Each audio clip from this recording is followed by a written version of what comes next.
और घर में जो देवी देवता था हनुमान जी की पूजा कर लेना और कृष्ण जी का पूजा करना, मतलब यही सब करते थे। तो ये सब करते करते ऐसा हुआ, हम चले गए थे हिमाचल में, एक कालेआम जगह है, समझे ना, नाहन रोड में।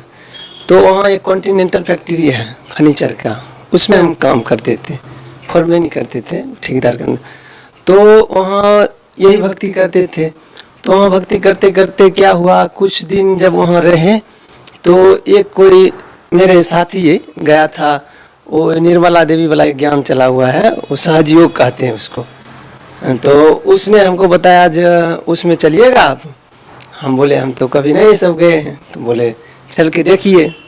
तो जब उसमें गए हम लोग तो उसमें सहजयोग के बारे में बताया। तो उसने ऐसे करके माथा पे हाथ रखना, ऐसे ऐसे कैसे कैसे बताता था।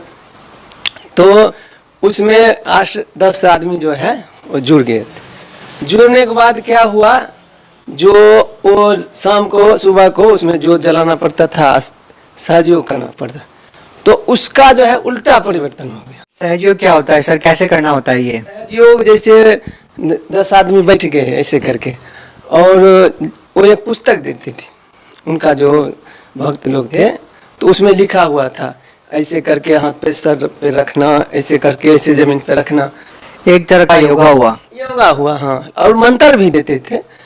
क्या मंत्र थे वो मंत्र तो काफी दिन हो गया, मंत्र कार्ड हम फेंक फाक दिए और नहीं है। तो उसी तरह से मतलब मंत्र भी बोलते थे। तो ऐसे करते करते न क्या हुआ, जो वहाँ के जो मतलब जो हेड लोग थे तो वो सब बोले, समझे क्या ये लोग रूम बंद करके मीटिंग करते हैं कुछ फैक्ट्री के बारे में।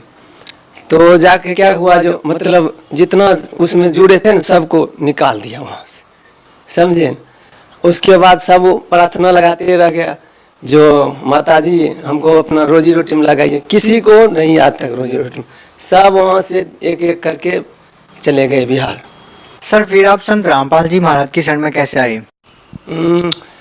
सर ऐसा है ना, हमारे घर में पहले टीवी नहीं था, तो पहले हम एक टीवी खरीदे। तो टीवी खरीदे ना, तो हम फिल्म उल्म देखना उतना पसंद नहीं करते हैं। उसके बाद जो है सो ये साधु संत का जो आता है ना प्रवचन, बहुत से चैनल है धार्मिक चैनल, तो हम सब घुमा फिरा के देखते थे, देखते देखते। तो जब इनका आता है ना रामपाल जी महाराज का सत्संग, तो हम इनको देखें तो बड़ा अजीब टाइप का लगा। ये कुछ और ही बता रहे हैं, ज्ञान जो है जो बता रहे थे, जो मतलब कोई और भगवान है जो मोक्ष देगा। हम तो सब दिन जानते थे कृष्ण जी मोक्ष देते हैं, हाँ। और महाभारत देखते थे टीवी में, और हम पढ़े लिखे उतना नहीं है लेकिन टीवी में देखते थे। और आस पड़ोस में जो श्रीमद् में भागवत गीता होता था उसमें सुनने जाते थे। हमारे गांव में जग होता था, उसमें कोई भी साधु संत आते थे तो उनका प्रवचन हम जरूर सुनते थे। तो वो लोग भी बताता था कृष्ण जी मोक्ष देते हैं, लेकिन ये बताते थे उनके बस की बात नहीं है मोक्ष देना। तो हमने कहे ये कैसा संत है, कहते हैं कृष्ण जी, हम तो कृष्ण जी को बहुत प्रिय मानते हैं। तो हम 1-1.5 महीना उनका सत्संग सुनते रहे। तो एक दिन वो क्या हुआ, जो वृक्ष वाला नहीं दिखाते हैं, उल्टा वृक्ष वाला, तो उन्होंने बताया कि इसमें कबीर साहब है पूर्ण संत। हम बोले ये संत सही नहीं है, बोलते हैं कबीर साहब पूर्ण संत है। कबीर साहब का अभी तक नाम हम नहीं सुने, और ये कहते हैं कबीर साहब पूर्ण संत। तो हम 1 सप्ताह नहीं सुने। तो फिर मेरे मन में आया नहीं सुनना चाहिए, आखिर कुछ सच्चाई है तभी न बता रहे हैं। तब धीरे धीरे सुनते सुनते तब देखे जो कुरान में भी बता रहे हैं कबीर है। सर कबीर साहब को संत कवि, एक महान संत कहने वाले बहुत सारे कबीरपंथी हैं हिंदुस्तान के अंदर, लेकिन संत रामपाल जी महाराज एकमात्र ऐसे संत हैं जो कबीर साहब को परमात्मा बताते हैं। सर इसके पीछे क्या कारण है? जी नहीं, कबीर साहब को भगवान संत रामपाल जी नहीं कर रहे हैं। ये तो हमारा वेद पुराण जो है, कुरान और बाइबल, ये जबूर इंजिल जितना है धर्म ग्रंथ, उसमें आप खुद देखिए ना। सर ये धार्मिक ग्रंथ तो बहुत समय पहले से हैं, तो जो अन्य संत इनका अध्ययन करते आ रहे हैं, तो क्या उनको कभी ये ज्ञान नहीं हुआ कि कबीर साहब भी परमात्मा है? जी नहीं, वो तो बस छुपा कर रखे हुए थे। और इन्होंने, अगर उनको पता था और उन्होंने छुपा रखा था, सर ऐसा क्यों? क्योंकि उनको जो है ना ये बहुत रकम का ये इन्होंने तीर्थ व्रत बना दिए, उनको आगे बढ़ाना था और इनको दबा दिए थे। लेकिन संत रामपाल जी महाराज पर बहुत सारे आरोप लगते आ रहे हैं कि वो अन्य संतों की निंदा करते रहते हैं। ये निंदा नहीं हुआ। अगर कोई डुप्लीकेट और ओरिजिनल नोट को बता रहे हैं कि ये ओरिजिनल है ये डुप्लीकेट है, तो ये निंदा नहीं है। आपको संत रामपाल जी महाराज से नाम दीक्षा लेने के बाद क्या क्या लाभ मिले? मेरे तो बहुत लाभ मिले। जैसे कि हम तो पहले बहुत नशा करते थे। हम पेशे से कारपेंटर हैं और कलाकार हैं।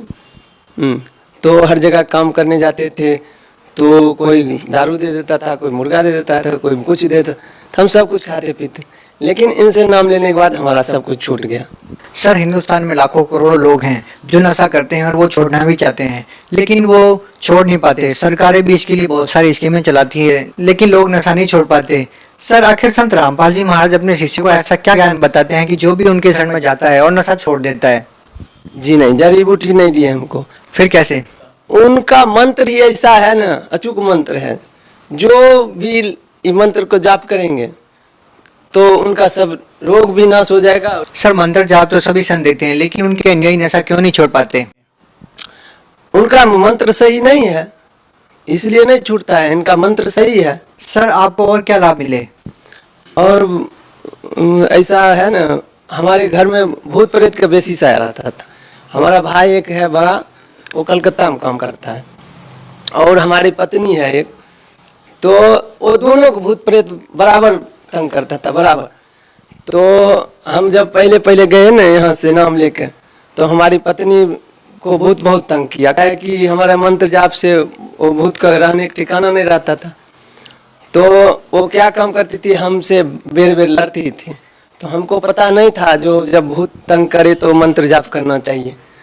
तो हमने क्या किए, जो वो फोन लगाया आश्रम में, बोले जी देखिए हमारे घर में ऐसा ऐसा बाधा है। तो उन्होंने बताया आपको जो मंत्र मिला है, आपको लड़ाई झगड़ा नहीं करना है अपने पत्नी के साथ, अपना मंत्र जाप कीजिए। तो हम क्या किए, जो मतलब हमारे घर के जो और भाभी थी, माँ थी, सब वो पानी और तुलसी दे रही थी उसको, जो पी ले और चली जाए यहाँ से। और उसको जो है खूब धर रही ऐसे ऐसे बाल नोच रही। फिर हम कहे क्या, मतलब अपना मने मन मंत्र जाप करने लगे। तो वो पानी रखा हुआ था, पानी उठा के अपने से पी के खुद भागे। सर, आप भगत समाज को क्या संदेश देना चाहेंगे? भगत समाज को यही संदेश देना चाहते हैं, जो यहाँ आवे और जो है अपना कल्याण करावे। बहुत बहुत धन्यवाद सर। जी सच है।